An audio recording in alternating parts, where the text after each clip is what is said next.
SIT चौकशी दरम्यान भोंदू खरातची प्रकृती बिघडली, तातडीनं कार्डियाक रुग्णवाहिका मागवून तपासणी, सूत्रांची माहिती. डोकेदुखी, मळमळ आणि उलटीचा त्रास, काही काळ ऑक्सिजनही लावलं.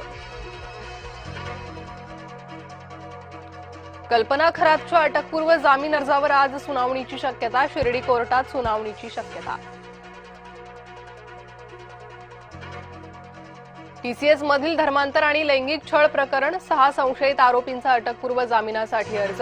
नाशिक जिल्हा सत्र न्यायालयात 27 एप्रिलला सुनावणी. सरकारी तथा निमसरकारी कर्मचाऱ्यांच्या संपाचा दुसरा दिवस, नर्सेसच्या संपामुळे आजही रुग्णसेवेवर परिणामाची शक्यता.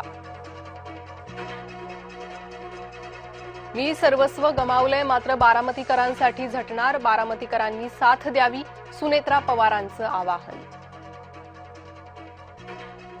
अजित पवारांच्या अपघाताबाबत माझ्याही मनात शंका, अपघाताची निष्पक्ष चौकशी करण्याची मोदी शहांकडे मागणी केली, विमान अपघाताबाबत सुनेत्रा पवारांचं वक्तव्य. अजित पवारांच्या विमान अपघातासंदर्भात मुख्यमंत्र्यांचं महत्त्वाचं वक्तव्य, अपघातामागचं सत्य बाहेर येईपर्यंत शांत बसणार नाही. शरद पवार बारामती पोटनिवडणुकीतील मतदानाला मुकणार, शरद पवारांना मुंबई बाहेर न जाण्याचा डॉक्टरांचा सल्ला.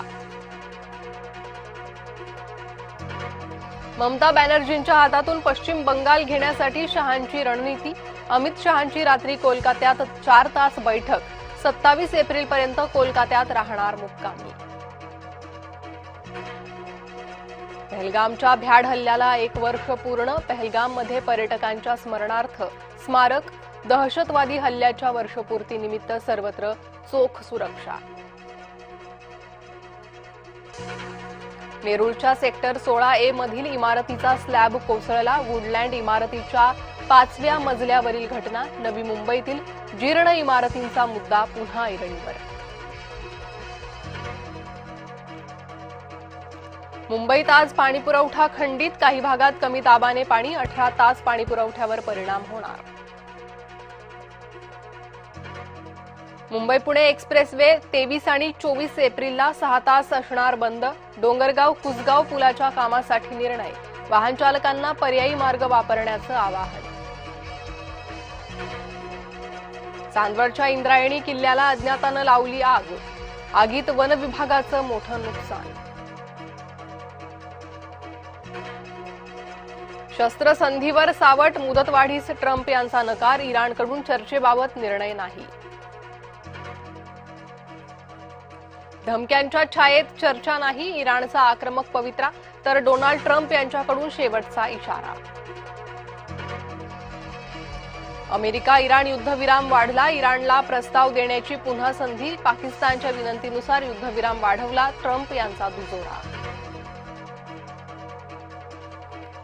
युद्धामुळे 50 कोटी बॅरलहून अधिक कच्च्या तेलाचा पुरवठा विस्कळीत, जागतिक अर्थव्यवस्थेला 4,15,000 कोटींचा महसुली फटका, कच्च्या तेलाचे दर प्रति बॅरल $100 आसपास.